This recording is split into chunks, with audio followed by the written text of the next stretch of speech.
Okay, I've only come up here from Melbourne to ask you one question. Yes, sir. And you're going to know that question when it comes. But first, congratulations on the film. Thank you, mate. Which I like to call Saving Private Ryan of the Living Dead. Oh, that's great. Like that? I like that a Maybe lot. for the DVD. And a little bit of crack cocaine. How did you react when you saw the final cut of the film, when it was locked and there was nothing more you could do? How did you feel? I mean, it's like every director has that feeling of, dread when they finally say you've got to let it go. But I was happy because we did everything we could do. We had a great crew and great cast, and so I felt like we were in a good place. And finally, when we got to see the movie in Austin with an audience, I was very relieved that they got it. You know, they because I was a little nervous, like, are they going to get this? Are they going to get it? And they did. So it was a sense of relief.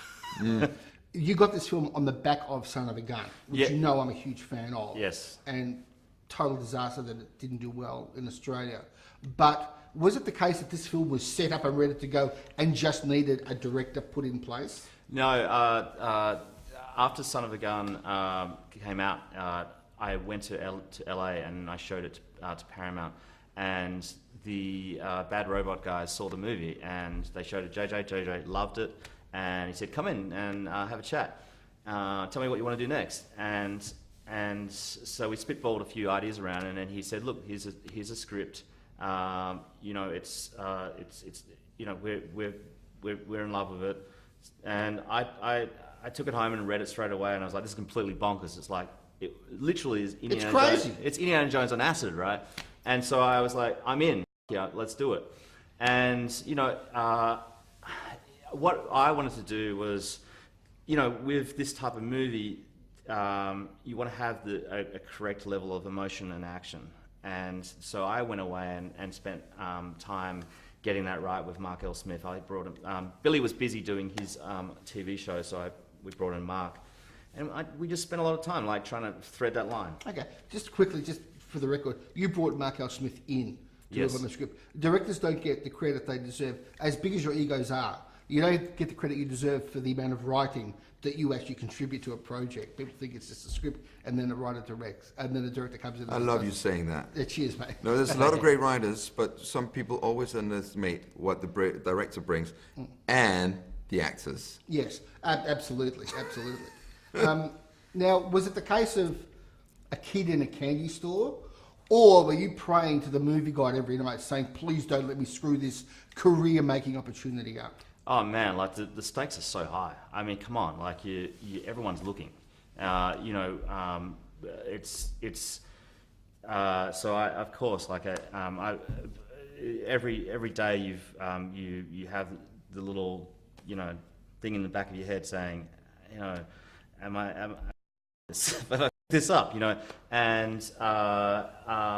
and really that's not for me to decide. It's the audience to decide, and so when the audience got it, I was like, yeah, this is I can breathe a little, because it is quite suffocating. You get to go and shoot a movie with a budget, and you get to work with really good crew and really good actors. But this was never a sure bet. This is like a genre mashup. It's not safe. It's risky. Can I say something? Because we had a very interesting experience while shooting this film. We're shooting for 3-4 months, right? And this is the captain of the ship. We're going to follow this guy, all of us, without any doubt. This guy, he wants to go that direction. We all follow him that direction. And then some things down the line, people go like, what is this? What's happening? Why is he being so specific and so concrete and so I want it like this? Now, you can almost say demanding, because he has an idea. We don't see his idea, but yet we follow him. And then everyone's like, what's going on? What kind of film is it? It felt like a bastard. We didn't know what it was we were making. Then all of a sudden, Julius has made a cut of the things we've shot so far. And he showed it to the whole crew and the whole cast. And I kid you not, from that moment, everyone was like, yeah.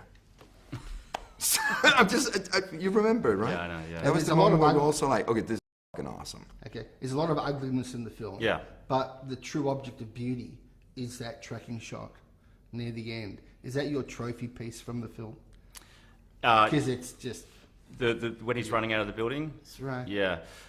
Look, that was an echo of, we set up a tracking shot in the beginning of the movie where he's, the plane's got shot down and he's, trying to scramble out of the plane. We did it all in one shot. And so we wanted to have that happen in the end as well. And that shot is,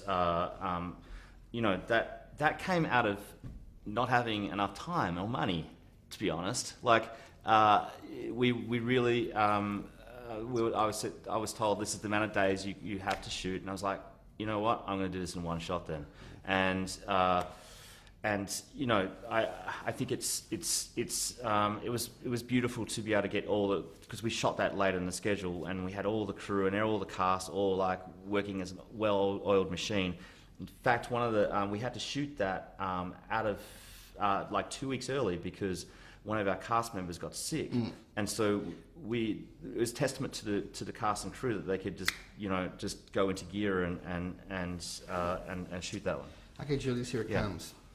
Have we lost you to America?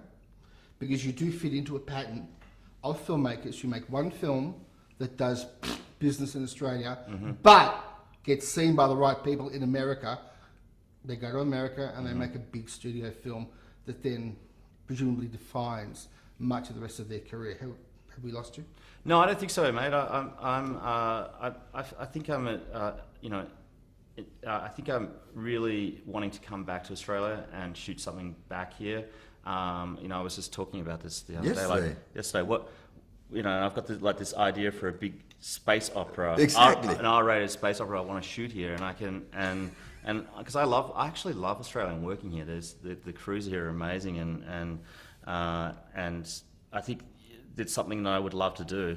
My family's all here, so this is. It's also one of those things where you, as a director, I would imagine that you need to go out, succeed, take that knowledge, and bring it home, and do a hell of a good film in your home country afterwards. This is the last question. Great point. Yeah. Because it segues perfectly into this one. Yes. And I know that, look, the $300,000 for marketing that Son of a Gun was given was a joke. And I use that when I say what's wrong with the Australian film industry, not enough marketing. So that lesson aside, because Americans, really go out with marketing, and so we know about that, take that as said. Apart from that, what's the one big lesson from your experience making this film that is instructive for the local industry? Jeez, that's a good question. I think that, for me as a filmmaker, and I can only really talk about myself, what was important is your first film is all about learning and growth and learning from your mistakes and not repeating, the same mistakes over and over. And so even though this is a bigger film and a much, a bigger budget and bigger marketing spend and all that, I feel like the what was important was making sure that I got the right producers, the right cast, the right crew. So once I found those right producers who got me, they've protected me ever since. They've made sure that I'm not going to get screwed. And and also these fine actors that worked with me, they protected me. They made sure I didn't get screwed. And vice versa. Okay. And that's lacking in the local industry. That's something that I think the idea of creating a team and making sure that you don't feel isolated is something we can work on.